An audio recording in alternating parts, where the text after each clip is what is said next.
Hello and welcome to another H1Z1 video.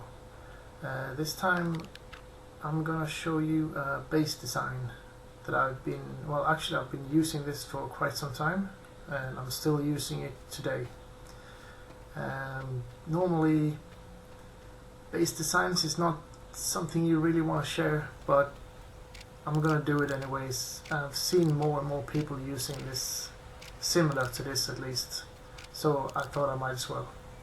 I'm using a tamper and a deck. So the first thing you want to do, you want to find a good spot for your tamper, nice and flat area, and you want to start walling it all off. So you will need one metal gate and 15 walls, and then you need another 15 upper metal walls. So when you're done with the gate and all the walls on your tamper, you're now ready to place the deck foundation.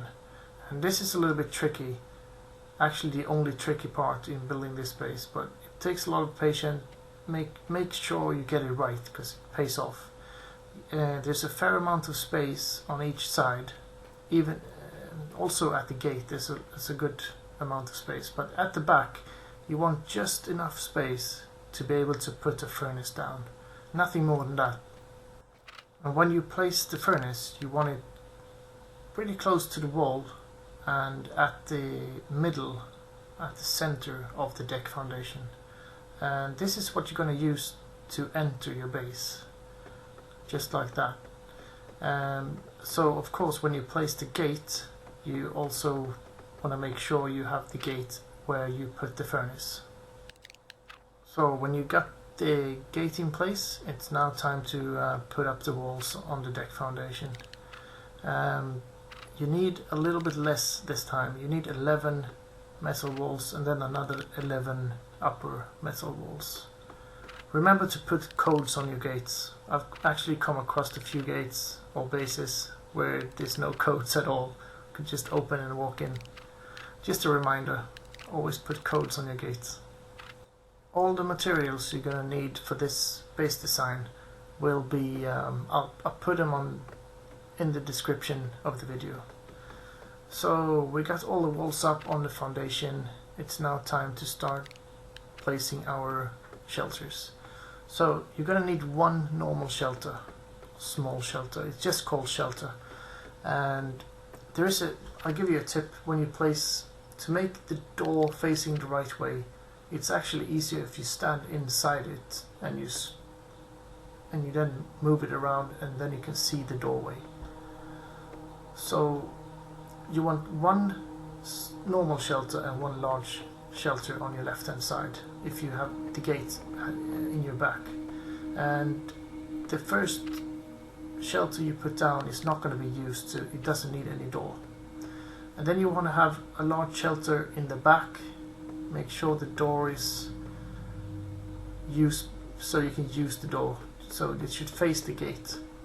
Then on your right hand side there's enough space to put down another large shelter. So for the first floor you're going to need 3 large shelters and 1 normal shelter. So actually the hardest part of building this base is getting the materials for all the walls, because there's quite a few. So we're moving on to this second floor, and here you're going to need 4 upper level large shelters, and you want to place the first 3 of them like I do here, doorway facing towards you. That way you can actually use these as well. I'm going to show you later in the video how I use them. You could call them floating shelters. They're not really floating, but I know people like to call them floating shelters. So the last one I put down, it's not possible to get the doorway the right way, so it's going to face out from your base. It doesn't matter, because there's 3 shelters you can use on the first floor and there's 3 on the second floor. Now I'm going to show you how I do to use the upper shelters. Somewhere in your base you want a storage space somewhere where you can store a structure stairs and a lookout tower. And remember, when you use them, put them back, because you're gonna need them. Don't have them on you when you go out. If you die, you lose them and you have to make new ones. So you put down the structure stairs, walk up to the shelter you want to be in, and you pick the stairs back up. You don't want to leave them, because that's going to make it a lot easier to raid. So the upper shelters is where you want to keep the most precious loot you got. And the same thing for the lookout tower. You can just place it, walk up on the roof, and when you're up there, just take the lookout tower back up, pick it back up. And this is just a tip, you don't have to do this. This is what I do. I put dew collectors on the roof, because I always need a lot of water. Since I'm raiding a lot, and I'm making a lot of ethanol, and that requires a lot of purified water. You could also, up here on the roof, you could place furnaces just to give you a little bit more cover. If you have spare metal or scrap metal, just make a lot of furnaces and place them on the edge of the roof. I've seen people using bee boxes for this, but it's not the best. If someone shoots the bee box, it's gonna attack you. So I would go with furnaces. So it's just the doors left, really. Again, remember to put codes on all your doors. It's very important. So for this base design, you're gonna need 7 metal doors.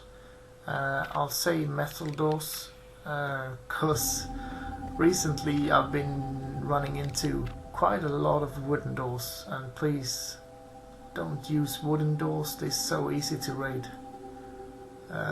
This last one here that I placed from the outside is that shelter, the large upper shelter that's not possible to get facing in. So you don't have to do that, just a little bit of OCD kicking in. So that's it, really. That's the whole base design. I want to show you one more tip. You probably already know about this, but at all the gates and doors, or even the whole floor if you can, you should place down some sleeping mats. It prevents the attacking player, to place IEDs. You could get rid of them with an axe, but I don't think everybody knows that. So still, just put down the sleeping mats. It's gonna make it harder for any player to raid you. So that's it. Yeah, as you can see here, this is at the front. There's still this place for 1 or 2 cars, and you can use the whole tamper to grow ethanol, even underneath the deck foundation. So thanks for watching. Please leave a like, comment and subscribe. I'll see you next time.